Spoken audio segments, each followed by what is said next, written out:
Hello everyone, and welcome to this week's episode of the Ratcast, where this week we're going to be talking about what you guys said the worst thing about War Thunder was. We gathered some comments from YouTube and TikTok, and we're going to review them. And if we like them, we're going to give them a gold medal, and if we don't like them, we're going to give them a poo emoji. I got Modrat here with me. Say hi, Modrat. I'm out of funny jokes. We've done this intro like 18 times now. Maybe, but I remembered to turn off my audio this time. Everything's set up right, and this will be the last time we have to record this, so don't worry. I never make any mistakes, anyone. Don't worry. If anyone told you Rat makes mistakes, they're lying. But don't worry, Modrat, because today we have, opinions from people from all of our platforms, and I'm sure you're going to agree with what everybody said like you always do. So I'm just going to give you must have brought the wrong guy on then. No, you're going to be fine, Modrat. You're going to agree with some of this, probably. I don't know. We'll give you the benefit of the doubt. This is going to send me like the SpongeBob meme. Now I got to edit in the SpongeBob meme so they know what you're talking about. Here it is. Alright, anyway. So, first up here, we got someone from TikTok. No, this is YouTube. We got someone from YouTube here. SPR1TZPUP55 in a very easy to read name. He says, the worst thing about War Thunder and Cass in ground battles, you literally can't do anything when a bomber drops a 1,000-pound bomb on you, especially when you don't have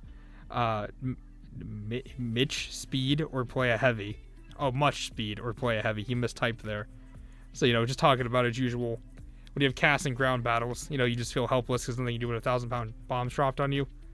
I mean, I'd say that's a fair opinion. I don't know. What do you say, Modrat? I mean, I would agree with that, yeah. Instead of just agreeing, I'm also going to say, the classic thing of maybe they need to rework how much your spawn cost is. But also a new one. Maybe we should do limited munition options, kind of like in arcade, where you'll see like A10s at lower BRs, but all they have is their guns. They're not that useful. No. Maybe we could start doing like a limited option. Yeah, me and you talked about this privately. I'm not sure if we really talked about it in one of these episodes before, but the way our arcade air battles are balanced, I always thought that was really good. I think it would really make people not complain as much. Because sometimes sometimes you really just don't need a 1,000-pound bomb in ground battles to be straight up with you. I kind of agree with that guy. Would you say it is funny? It is funny to drop a 1,000-pound bomb, though. Well, it's funny to drop the bomb. It's not funny to have it dropped on you. Yes, every time we have opinions about games, it's only from the perspective of me doing something to someone else, never the other way around. Come on, that's how you make a balanced game. We're definitely gonna give him the gold medal for that one. I'd say yeah. I mean, I don't think there's anything. Usually, I like to be counter to what people say, but I agree. Maybe some munitions control. Moving on to Evan Keller, YB9HU. My favorite part of our audience is how they choose really easy usernames for me to say and read out loud. I mean, judging by how many times we had to do this intro, I'm surprised you've gotten through this. Now I'm messing up. Gotten through this as good as you have. Well, see, it's funny because when I mess up, we restart and edit it up, and I edit it out. But see, when you mess up, I just keep it in, so it's fine. Wonderful. Well, hey, that's perks of being the chief. You know what I mean? But Evan Keller says the worst part in gameplay is when your tank has no gun depression. Yeah. Someone's been playing a lot of Russia. Yeah, so that's how I was thinking. I've been playing Russia. I was like, the Russian main identified. I like this comment. I get that. I get that there wasn't a lot of content in this comment to really talk about, but I asked people, what do you hate about War Thunder? What do you like about War Thunder? And I get like pages and pages of just people being like, pay to win bad, Cass bad, pay to win bad, and I do agree. When I see a comment like this that's specific, and I also really like it. It's very refreshing to see someone just complain about something that is annoying. I agree with you, sir. Have 3 gold medals. I agree. Thank you, Evan Keller. Hopefully you can see. Let's see. Next. Getting up-tiered 95% of the time is getting really old. That's from the great Trey Lowe. He's getting up-tiered 95% of the time, apparently. That's if he's actually getting up-tiered 95% of the time, he's playing a Ghost BR. Right. Which is an issue. And I definitely don't have an answer for how you balance that other than, add more vehicles at weird BRs. But what typically happens is they get pushed up or down relative, and then that Ghost BR just continues to exist. But yes, I would agree. It is very annoying when that happens. Yeah, and I agree. I kind of read his comment like I was going to disagree, but I just, sometimes you're just trying to be funny. Yeah, that can actually happen. It depends on what lineup he has and what BR he has. Maybe not everyone understands what a ghost BR is. But yeah, there are BRs in the game, right, that essentially don't exist, so you either get pushed up or down. That's essentially what a ghost BR is. Or there's such a large amount of players playing a certain BR that you never see the BRs around it, like 10.3 right now with all the premium ground vehicles running around. You play anything around there, you're getting pulled into 10.3 battles, which can work the other way around, but it's very difficult when you're on the lower end of that. Yeah, so I mean, and that's exactly right there. And there's not a good way to fix it, because you could cram more things together, but then you'd just be playing, unbalanced things at your correct BR, but you just wouldn't see the numbers. There's not really a good way to fix it, is there? I mean, it's just add more vehicles at the ghost BRs and hope people actually play them. I mean, yeah, that's all you can do. That's a tough one. I feel for you, Trey. You obviously. I would like to hear what other people have to say about that, though, because I would be very interested, because I've never really had an answer for that one. Yeah, maybe we should do a whole thing talking about ghost BRs. That's an interesting topic we don't talk about too much. Because, because in this video, I'm not sure if you saw the original video where I was talking about it. I was talking about people always complain about up-tiering, but I don't really think it's that bad. It can be. It can be, if you're in a BR hole. And the thing is, I don't think people know that's a thing, so they don't know to change their lineup to try to get out of it and stuff. We should cover that at one point. It's a good job, Trey. Touching on a big issue there. Now, I don't have much of experience with this because I don't play cast, I don't play air. But I think this touches on a lot of things in War Thunder, so I think we're going to talk about it. This is the @ symbol. He's just the @ symbol, or her, or them. When you're in a huge bomber, and just a few shots just rip your wing like it's made from cardboard. That's the worst thing about War Thunder. And I wanted to bring this up because whenever I play air, the only thing I ever see is people screaming that their bombers need to be escorted. So I don't know. Do you think this is a fair thing, that's the worst part, that no one that your bombers are too vulnerable? So yes, bombers are pretty weak. And yes, you definitely get torn up like that a lot. Bombers are meant to be played a lot slower and more methodically than most people want to play, which I understand. You should just play it the right way, which for people who don't know, the best way to grind bombers is to just do a 45-degree turn to the left or right, get about halfway through the battlefield, then turn back in at the bases. You'll be above everyone, and the furball will basically start, and everyone will start going down in altitude, so they won't be able to climb back up to you by the time you bomb. But as a person who's done that, that's not very fun. Bombers are in a very weird spot right now, where it's just kind of not very fun. You basically got to put a book on and just read while you wait to climb up. I do think bombers need a little bit more help to make them a bit more fun and a bit more interesting. Because right now, the way most people play it is beeline to the bomber base, and then just really hope that you make it before someone shoots you down. So I give that like a half point, personally. Modrat reads while playing War Thunder. That's amazing. I didn't know that. How many books have you gotten through while bombing? I'm not even joking. I've been working through Catalyst, the Rogue One novelization, or grinding bombers. I don't know anything about bombers. I know that you complain about them a lot, and that War Thunder doesn't do them much justice, which is why I brought it here to talk to you about. So there you go. There's some mod rat tips. Yeah, we'll give you the half a gold medal on that one. Next, we got M4TT, M4N. I don't know what any of that means. And he gave us it might be Matt Man, and he's using 4 as an A. Well, let us know, Matt, if you're watching this. Or maybe M4TT. He said, he wrote us a whole book here. He said, the servers, with a skull emoji. And well, considering for the past few days they've been absolutely broken, I would agree. Yeah, I'm gonna give you a gold medal here. Now I was gonna say, overall, I feel like War Thunder runs about as well as you could hope, especially for games these days that never run at all. But man, sometimes after updates, the servers just bad. There was a rat fax that almost didn't happen, Because you know when War Thunder does that thing where you click like to battle and it just keeps giving you like the overview of the map and it never spawns anyone in. I kept getting that just for like 20 minutes at a time. It is crazy what happens. Like that, like some servers just go down and some servers just crash. But I swear, War Thunder just wastes your time for 45 minutes instead of crashing. It is wild.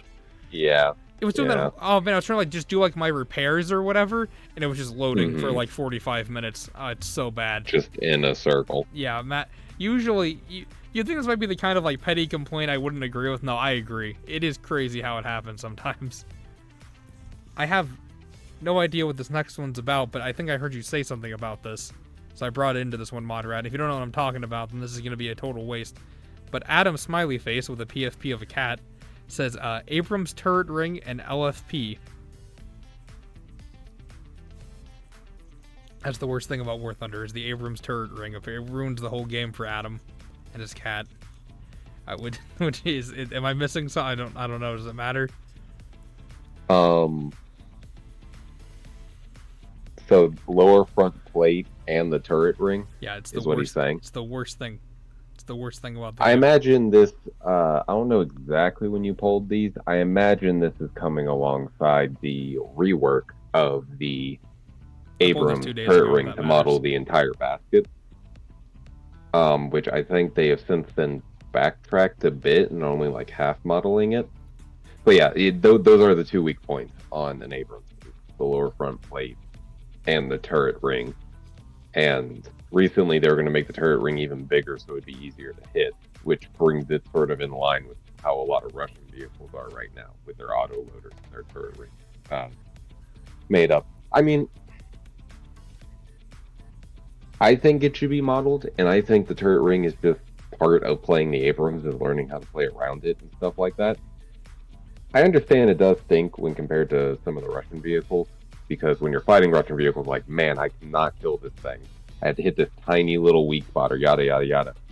I know it's not completely feasible to tell people this, but I think a lot of people who are like, oh, the lower front plate on the Abrams and the turret ring, they suck. Oh, it's awful. It's awful.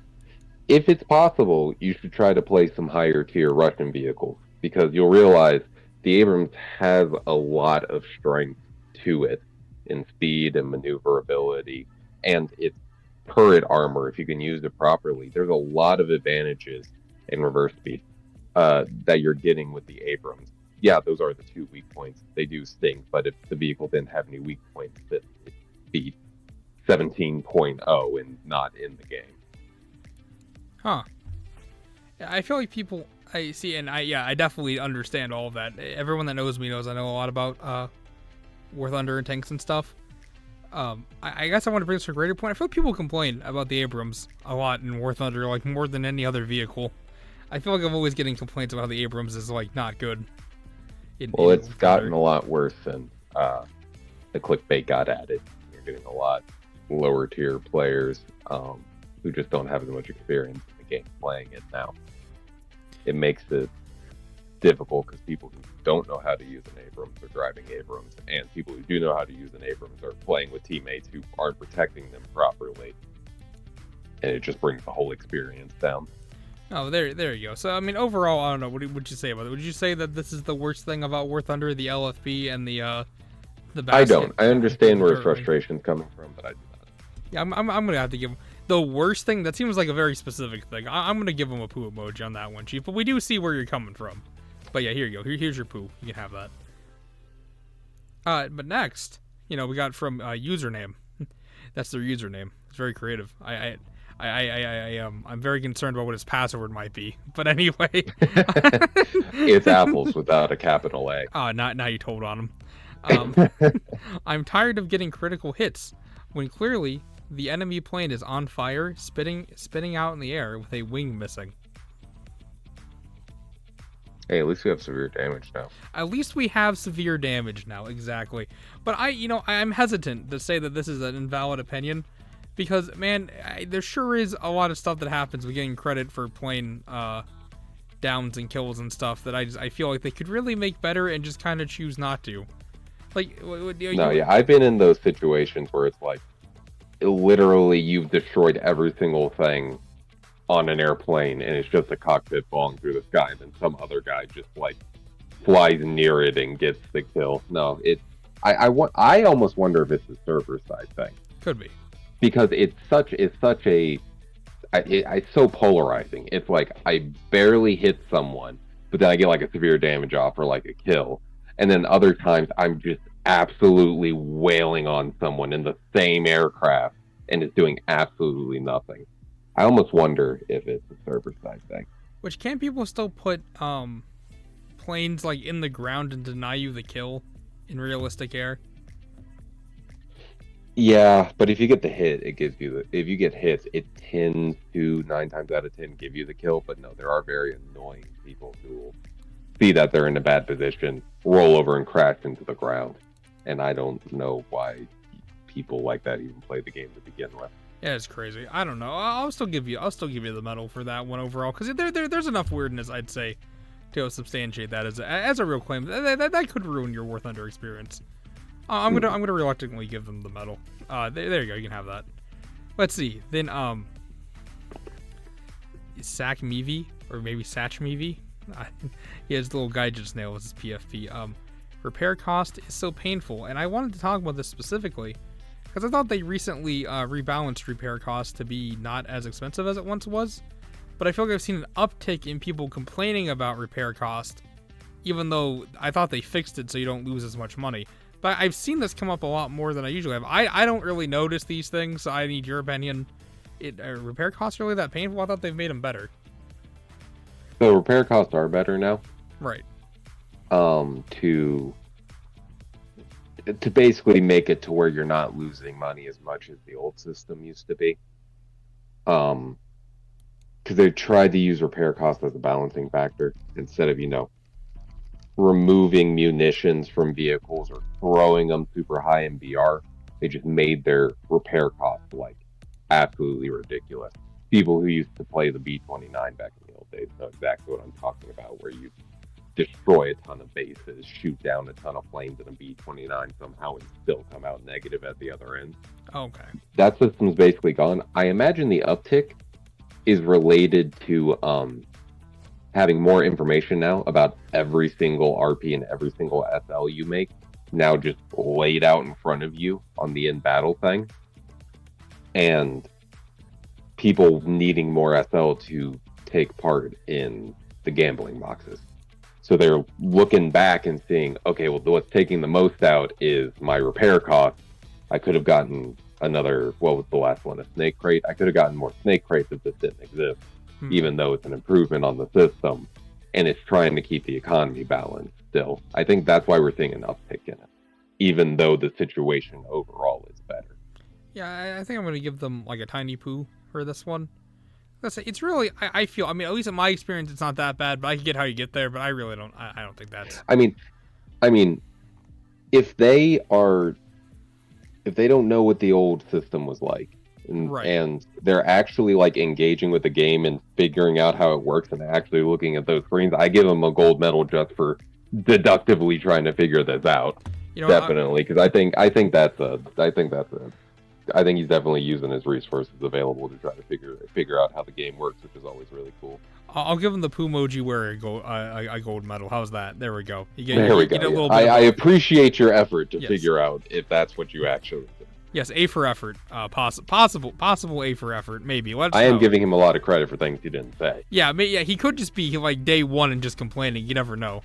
Yeah, we'll see. I like to hope that it could be right.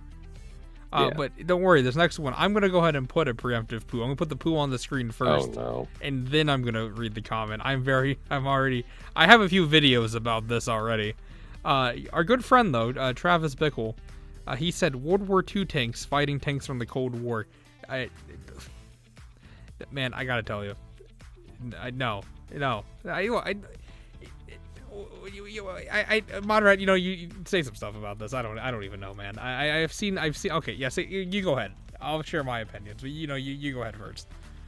I'm going to start with it already exists. What do you mean? Simulator battles. I realized recently I was looking at it. They have preset lineups. There are times in simulator battles where you're not fighting Cold War vehicles and it's just World War II vehicles fighting each other This because just they preset the lineups you can pull in. So the system already exists. Go play simulator. Otherwise, just if you want a game that's purely World War II vehicles fighting other World War II vehicles, that's not this game. This game is about tank combat. And to say, oh, well, it was made in the 1940s and this was made in the 80s, so clearly these things can't fight, is not how this game has ever been balanced since day one. right. It's just not. I mean, having a if you put a Humvee with a 50 cal on it, that could in this game function as a reserve tier SPA. But then you're going to slam it up at a BR fighting Leopards and Abrams. Right. Just time period is not equal to competency in this game. It's just not. The BTR-80A is a perfect example of it. They're still using them to this day. But the BTR-80A struggles against King Tigers. If it can even manage to kill a King Tiger, if it's max baited, it might be able to pull that off. Actual vehicle statistics do not correlate with time because vehicles are designed to do more than play in a video game. Exactly. All the vehicles are designed to do a very specific purpose. That is not realized in this game. And what is realized in this game wildly throws them around in relevancy. If you want to make this game completely time period wise accurate, everyone's going to be playing like 4 vehicles and no one will touch anything else. It's hopelessly outmatched. Because there are so many factors that go into it that for what War Thunder is, if you just put time period down on the line, oh yeah, well, I read a book about when all these Shermans were fighting a King Tiger. Well, when you have the choice between queuing into the King Tiger or the Sherman, your entire player base is going to be playing King Tigers and no one's going to touch a Sherman and no one will queue into a game. Yeah, I mean, we've been talking about this for a long time. The real issue with doing stuff like this is just not everything that would need to be considered to make the game balanced if it ran purely based on time periods even exists. You know, I mean, like, yeah, exactly. Everyone would just be in the King Tiger, or in the Tiger. No one would be in a Sherman. It just wouldn't work. And ones that do have time period accurate stuff, games that do have that, there are massive handicaps put on things. Right. Humongous handicaps, and there's less player choice. That's what's awesome about War Thunder, is I can like a specific vehicle, I can grind out to it, and I can play that as much as I want. I mean, I've seen people who, once they got the TOG, that's all they ever play. All the time. Right. And just like, don't touch another vehicle. The only way you can make a game where it's like, oh, King Tigers versus 10 Shermans is to take that player choice away and basically force it into a random queue. Exactly. Otherwise, the matchmaking's never going to work. Right. Ever. And the trade-off with that is, well, if you want people to be able to choose their vehicles and be able to load into it, which I understand is not always what happens with certain VRs and stuff, like Ghost VRs, and it's very difficult. Or Naval.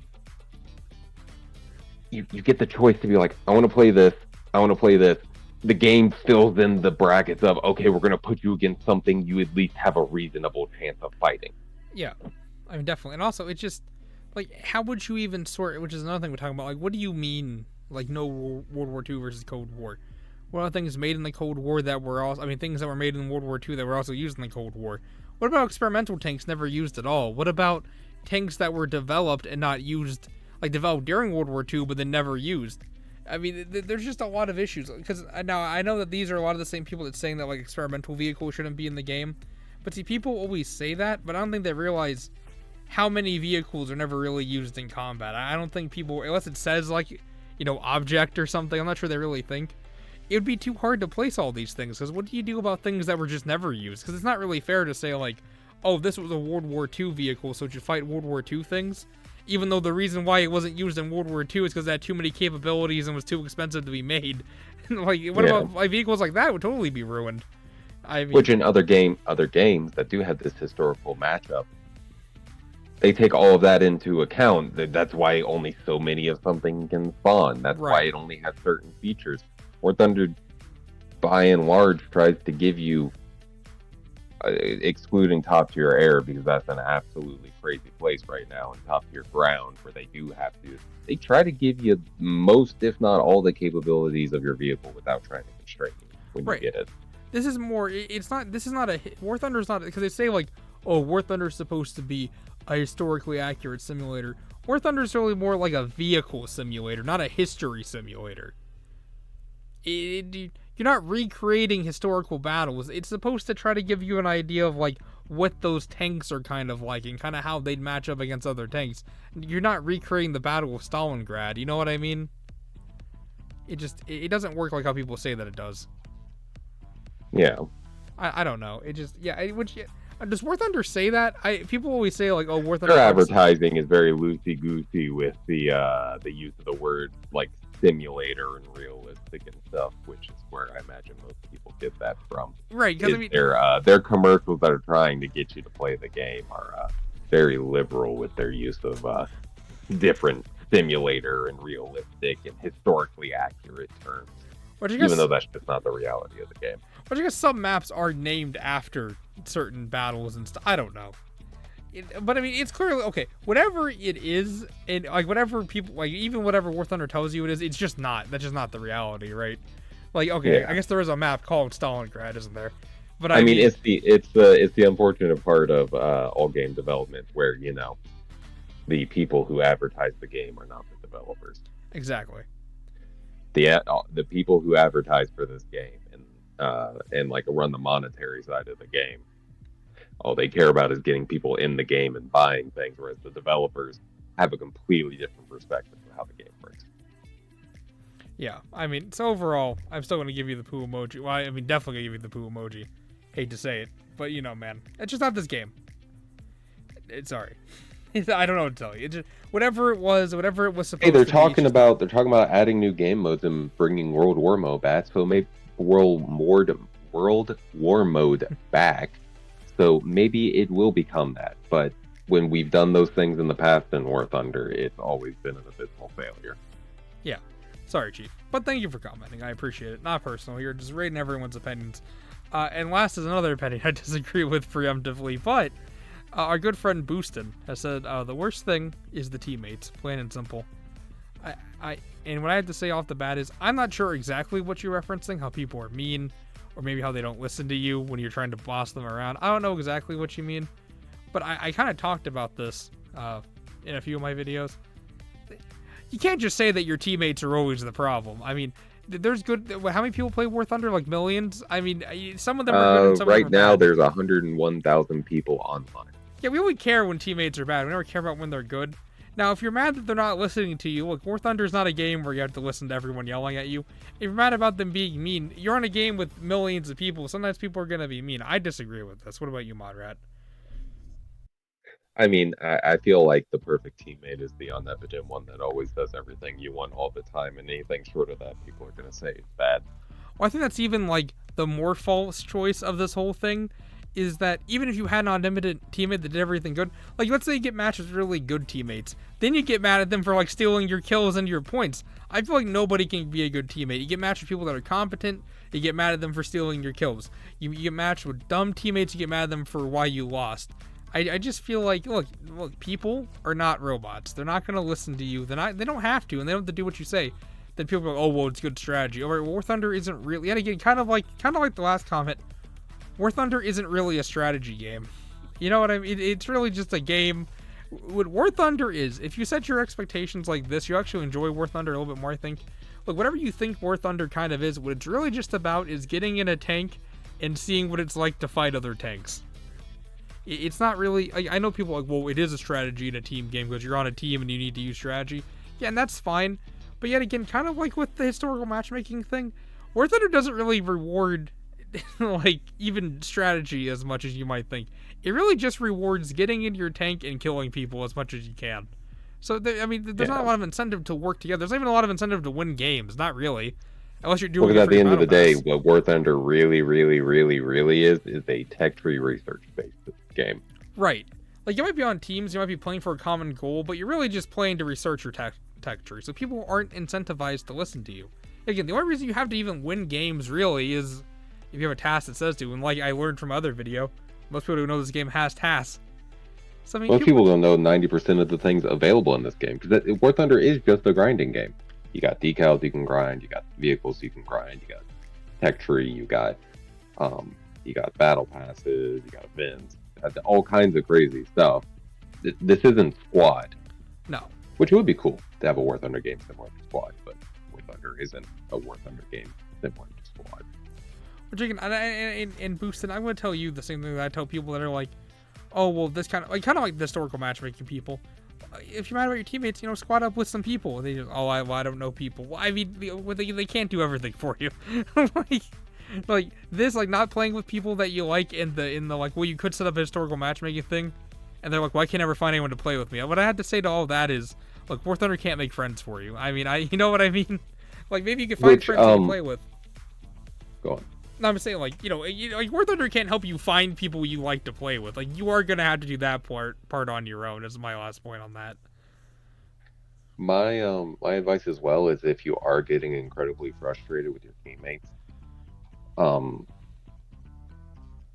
try to avoid meta premium brackets. There you go. I mean, if you're in the bracket with the F4S, maybe try playing a little lower or a little higher so you're not in there. When you're stuck in the BR with the people who are just playing the premiums, like the really meta ones like the F4S and who knows, maybe the F18 when the update comes out. There you go. You're just stuck in a room of people who aren't just trying to have fun, who aren't just looking out for you, who are purely just trying to go, how do I get in this game, maximize points, get out of this game, and move on to the next one? Yeah. So if you are really, really frustrated and you would like better experiences with teamwork and stuff, try to stay out of meta premium PRs. 10.3 in ground and 11.7 in air. And really top tier in air as well. You stay out of there, you'll find that people are more competent and willing to help than you might think. I got an even easier one for you too, which that is good advice. You can also just turn off your chat. If that doesn't make you mad, just turn it off. Just, you take your break. Is ruining your time. Just turn it off, and you'll never even know. Yeah, just pretend like they're not saying anything. That's what I do. Well, I keep it on, but that's what I would do if it was bothering me that much. Just turn it off. Just don't listen to it. If that's what's bothering you. And that's real. That's really all I had to say about that. But yeah, I'm gonna give you the poo emoji for that. You can't blame an entire group of people. I'm sure there's plenty of decent people on War Thunder. It's not always sometimes it's your fault. That's just how it is. It's usually my fault because I'm horrible at the game, as you see with the gameplay going on screen right now. I haven't recorded the gameplay yet, but I'm sure it's terrible. You're just presuming it's gonna be bad. It has never been good in a whole year, so I don't think it's gonna be good. I'm probably using some meta stuff that I bought myself. It's probably terrible. I'm probably using my Russian stuff or my Japanese stuff that I bought. I'm probably getting my butt kicked. So there you go. But that's all of the opinions we have for today, Modrat. We got through all of that. We didn't get too angry. I don't think. I didn't disperse them in a nice order. There was mostly stuff that was fine and then stuff that was terrible. But I don't take any responsibility for that because I don't take responsibility for anything. So that's good. But you know what I am going to take responsibility for? Are you going to try to take responsibility from our patrons? Because that's not. No, I'm going to try. Well, I mean, kind of. I was leading to the end card because what I am going to take responsibility for is telling you that if you want to check out the rest of the videos on this channel, I have them organized into nice little playlists. You can go and just watch every single one of them over and over again to run up our runtime. That would be awesome.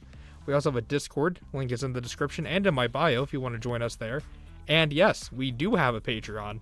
You come and join our lovely Patreons, the Doctor and Candyland. They help us out and support us. And you get to see videos all before they air, which is pretty great. So I do take responsibility for putting that in. Do you have any other final thoughts, Modrat?